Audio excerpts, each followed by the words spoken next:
This is the Bose Soundlink Mini 2, a seemingly timeless portable Bluetooth speaker. Although it was originally released years ago, it is still one of the best-selling Bluetooth speakers on the market for a reason. With a classic design, good sound quality, easy to use and set up, and perfect for in-home use, there are a lot of things to like about this speaker. But with the release of a ton of smart speakers and updated models, is this speaker still worth the buy? Or are you better off getting something else? And once you have this, what can you expect from daily use? For starters, the Bose Soundlink Mini 2 SE has a sturdy build with no signs of flimsiness or fragility, and it comes in black and silver variations. I think the aluminum build feels luxurious and should deliver some outstanding durability to withstand some punishment, but I would recommend getting a soft cover so that you can keep it pristine. It weighs about 1.5 pounds, which is surprisingly heavy considering its small and easily portable stature. Overall, I like its sophisticated look, although some of the modern options offer more innovative designs. And while I would have liked to see water and dust resistance, it just wasn't a common feature when this was originally released in 2015.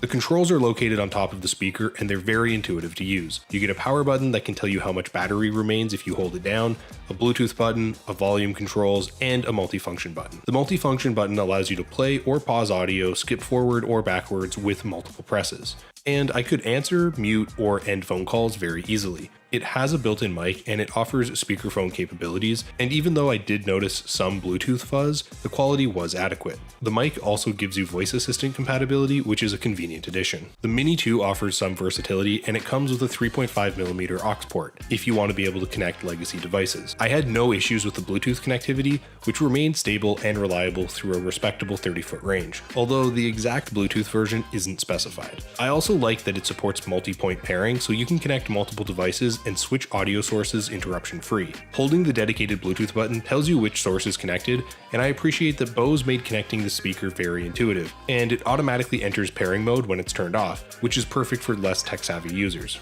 If you're enjoying the video and you've learned something about the Bose Soundlink Mini 2, be sure to give the video a like. It really helps the channel, and if you're interested in updated pricing, be sure to check out the links in the description.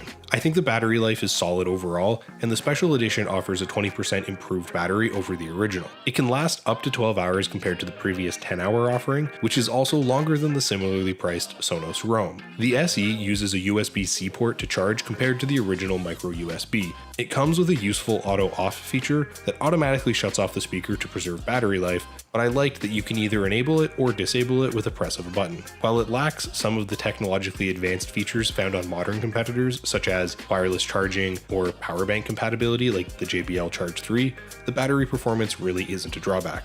I think the sound quality more than makes up for the lack of quality of life features, and it delivers a high quality audio that has impressive bass considering its small size and lack of stereo separation. I thought the soundscape was wide and warm, and it produces deeper bass than most portable speakers while never sounding boomy. The digital signal processing provides distortion-free low frequencies even at higher volumes, although I did notice that the bass response could change at different levels. The mid-range response is lush and it gave vocals and lead instruments a distinctive richness, and the treble sparkled and it provided nice stability, but it was slightly rolled off. I found that the bass response tended to be a bit overwhelming, and while I would have preferred some more detail and expression with the bass warmth, it's still one of the better sounding speakers in this range.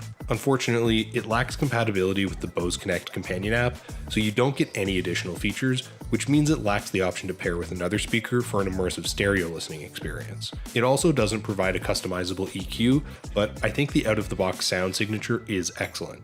After all this time, is the Bose Soundlink Mini 2 SE still worth considering today? Well, it depends on what you're into. If you're a modern user and you want something that delivers a wide range of smart features with a customizable EQ, the comparatively priced Sonos Roam is a good option, although it does come with a shorter battery life and it lacks the multi-point pairing. I think overall, the Bose Soundlink Mini 2 SE is still a great option, but that's just my opinion. Let me know your guys' opinions in the comments. For links to updated pricing on all of the items mentioned, be sure to check out the description. If you guys learned something or you found this video helpful, be sure to give it a like and subscribe if you're new to the channel and you like short, informative tech videos. Till next time, I'll see you guys later.